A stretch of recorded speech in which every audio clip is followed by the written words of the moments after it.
Bismillahirrahmanirrahim. Assalamualaikum warahmatullahi wabarakatuh. Perkenalkan, nama saya Jabal Nur, NIM 1813046, jurusan Agroteknologi semester 5. Pada kesempatan kali ini saya akan menjelaskan materi hama dan penyakit tanaman, yaitu Leptocoryza acuta atau walang sangit. Yang pertama, klasifikasi Leptocoryza acuta, yaitu kingdom Animalia, filum Arthropoda, kelas Insecta, ordo Hemiptera, famili Alididae, genus Leptocoryza, spesies Leptocoryza acuta. Yang kedua, morfologi. Leptocoryza acuta memiliki bentuk tubuh langsing dan memanjang, berukuran sekitar 1,5 sampai 2 cm. Punggung dan sayap walang sangit dewasa berwarna coklat dan walang sangit muda berwarna hijau. Badan berwarna hijau, memiliki 3 pasang kaki, memiliki 2 pasang sayap, 1 pasang tebal dan 1 pasang seperti selaput. Tipe mulut menusuk dan menghisap. Kemudian ada telur.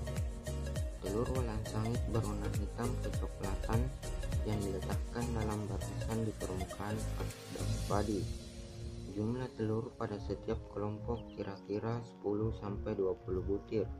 Setiap walang sangit betina dapat bertelur lebih dari 100 butir telur, dan telur akan menetas setelah 6-7 hari. Kemudian ada nimfa. Fase kedua siklus hidup walang sangit ini adalah nimfa. Nimfa walang sangit berukuran lebih kecil dari dewasa dan tidak bersayap. Lama periode dari fase nimfa walang sangit rata-rata 17 hari. Nimfa mengalami lima iktar selama 17-27 hari. Kemudian yang ketiga ada imago.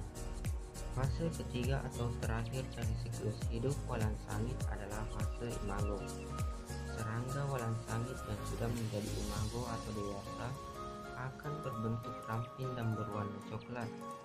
Panjang serangga bau ini sekitar 14-17 mm, sedangkan lebarnya sekitar 3-4 mm. Dengan tungkai dan antena yang panjang. Perlu diketahui juga bahwa perbandingan antara jantan dan betina walang sangit adalah 1:1. Kemudian yang ketiga ada biologi. PMA lama pada telur sekitar 6-7 hari. B lama stadia nimfa sekitar 17-27 hari.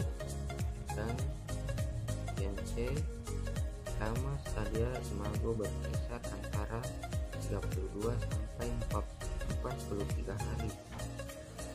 Kemudian yang keempat ada ekologi.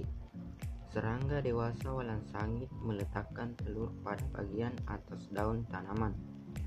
Telur berbentuk oval dan pipi berwarna coklat kehitaman. Diletakkan satu persatu dalam 1-2 baris sebanyak 1-21 butir. Lama stadia telur tergantung dengan suhu. Lama periode telur berkisar 5-7 hari. Nimfa yang baru menetas berwarna hijau dan segera memuncar mencari bulir pada padi sebagai makanannya. Bentuk badan nimfa sama seperti bentuk dewasa. Bedanya nimfa berwarna hijau dan tidak bersayap, sedangkan dewasa berwarna coklat dan bersayap.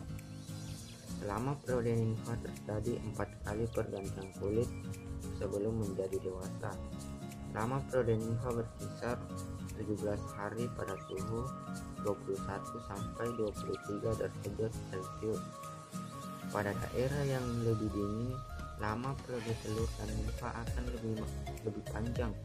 Misalnya periode telur dan nimfa masing-masing 13 dan 21 hari.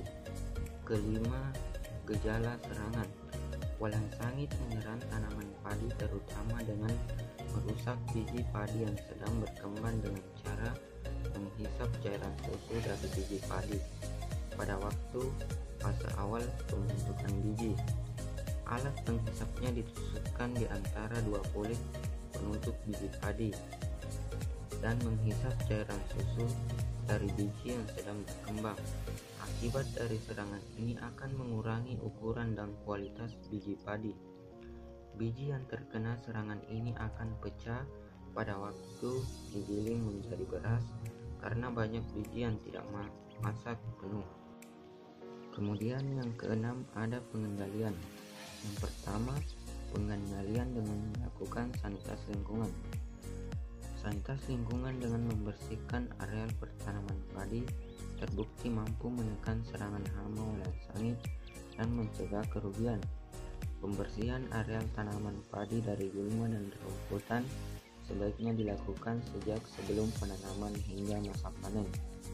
Kemudian yang kedua, pengendalian walang sangit dengan kultur teknis. Salah satu cara pengendalian walang sangit secara kultur teknis adalah dengan penanaman padi secara serempak dalam satu hamparan lahan yang luas. Selain itu, pemupukan harus dilakukan secara merata supaya tanaman padi tumbuh seragam sehingga jumlah generasi perkembangan hama ini semakin sedikit.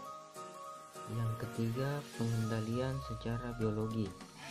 Pengendalian biologi adalah pengendalian yang dilakukan dengan agen hayati, yaitu dengan memanfaatkan parasitoid dan jamur.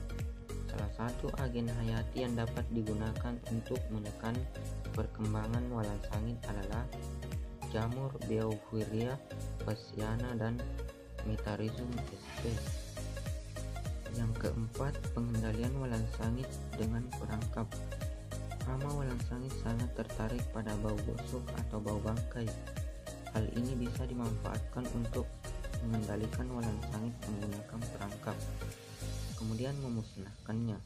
Untuk membuat perangkap walang sangit ini bisa menggunakan bangkai kepiting, cuyuk, keong mas, rajungan, ikan, kotoran ayam, atau daging busuk.